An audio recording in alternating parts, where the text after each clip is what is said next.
राधे राधे। मेरा नाम है निकिता शर्मा और आप सभी का स्वागत है श्रीमद् भागवत गीता की इस श्रृंखला में।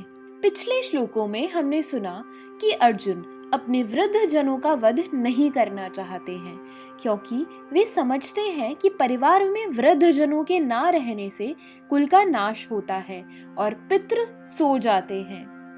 आज जानते हैं कि अगले श्लोकों में अर्जुन क्या कहते हैं। 42वें श्लोक में कहा गया है कि दोषय रतेः कुलघ्ना नाम वर्ण संकर कारकेः उत्साद्यन्ते जाति धर्मः कुल धर्माश्च शाश्वतः। अर्थात जो लोग कुल की परंपरा का विनाश करते हैं और इस तरह अवांछित संतानों को जन्म देते हैं, उनके दुष्कर्मों से सभी प्रकार की सामुदायिक योजनाएं और पारिवारिक कल्याण कार्यों का विनाश हो जाता है। सनातन धर्म या वर्णाश्रम धर्म द्वारा निर्धारित मानव समाज के चारों वर्णों के लिए सामुदायिक योजनाएं और पारिवारिक कल्याण कार्य इसीलिए बनाए गए हैं कि मनुष्य चरम मोक्ष प्राप्त कर सके। इसीलिए समाज के अनुत्तरदायी नायकों द्वारा सनातन धर्म परंपरा के विखंडन से उस समाज में अव्यवस्था फैलती है, जिसके फलस्वरूप लोग जीवन के उद्देश्य विष्णु को भूल जाते हैं। ऐसे नायक अंधे कहलाते हैं और जो लोग इनका अनुगमन करते हैं वे निश्चय ही कुव्यवस्था की ओर अग्रसर होते हैं। अगले श्लोक में कहा गया है कि उत्सन्न कुल धर्माणाम मनुष्याणाम जनार्दन नरके नियतम वासो भवतीत्यनुशुश्रुम। अर्थात हे प्रजापालक कृष्ण, मैंने गुरु परंपरा से सुना है कि जो लोग कुल धर्म का विनाश करते हैं वे हमेशा नरक में ही वास करते हैं। अर्जुन अपने तर्कों को अपनी निजी अनुभव पर न आधारित करके आचार्यों से जो सुन रखा है उस पर आधारित करता है। वास्तविक ज्ञान प्राप्त करने की यही विधि है। जिस व्यक्ति ने पहले से ज्ञान प्राप्त कर रखा है उस व्यक्ति की सहायता के बिना कोई भी वास्तविक ज्ञान तक नहीं पहुंच सकता।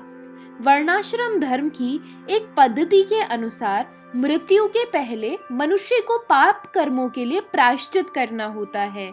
जो पापात्मा है उसे इस विधि का अवश्य उपयोग करना चाहिए। ऐसा किए बिना मनुष्य निश्चित रूप से नरक भेजा जाएगा, जहां उसे अपने पाप कर्मों के लिए कष्टमय जीवन जीना होगा।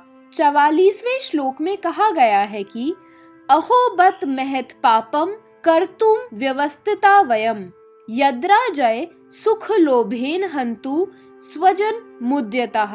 अर्थात कितने आश्चर्य की बात है कि हम सब जघन्य पाप कर्म करने के लिए हमेशा तैयार रहते हैं।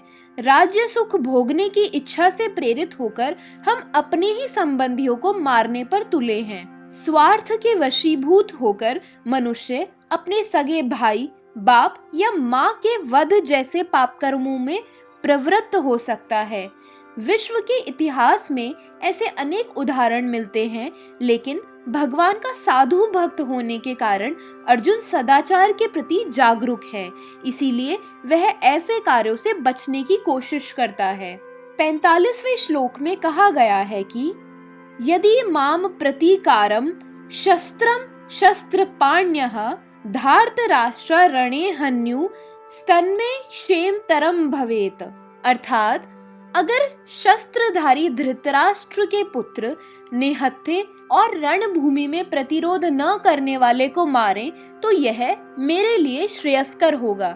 क्षत्रियों के युद्ध नियमों के अनुसार ऐसी प्रथा है कि निहत्थे और विमुख शत्रु पर आक्रमण न किया जाए, लेकिन अर्जुन ने निश्चय किया कि शत्रु भले ही इस विषम अवस्था में उस पर आक्रमण कर दे, लेकिन वह युद्ध नहीं करेगा।